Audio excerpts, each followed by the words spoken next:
31 నుంచి మరి 38 వరకు మనం చదువుతున్నాం. రాజా తాము చూచుచుండగా బ్రహ్మాండముకు ఒక ప్రతిమకు కనబడింది కదా.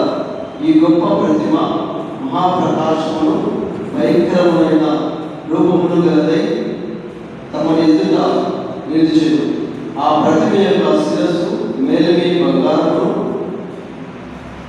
మైనది, దాని కొమ్మును భుజమును వెండియును, దాని ఉదరము తొడలను ఇత్తడియును, దాని మోకాలు ఇనుపమనియు, దాని పాదములు ఒక భాగము ఇనుపదియు ఒక భాగము మట్టిదిగై ఉండెను.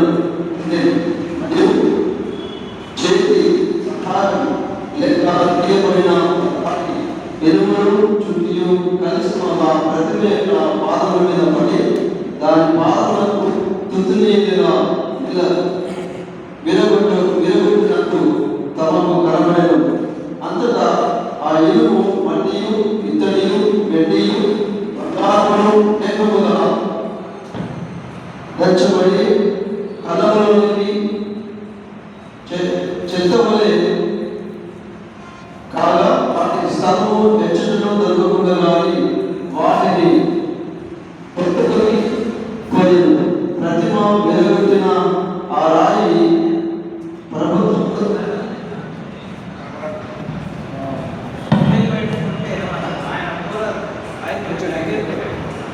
సర్వ భూతుల మధ్య మహాపర్వతములైన తాము కనిన కల ఇది. దాని భావము రాజసముఖమున మేము తెలియవచ్చినవి. రాజా పరలోకమందును దేవుడు రాజ్యమును అధికారమును లయమును ఘనతయు తమకి అనుగ్రహించి ఉన్నాడు. తమను రాజులకు రాజునై ఉన్న ఆయన మనుషులు నివసించు ప్రతి స్థలమందును మనుషులనేవి భూజంతువులనేవి ఆకాశ పక్షులనేవి అన్నిటినీ ఆయన తమ చేతికి అప్పగించి ఉన్నాడు.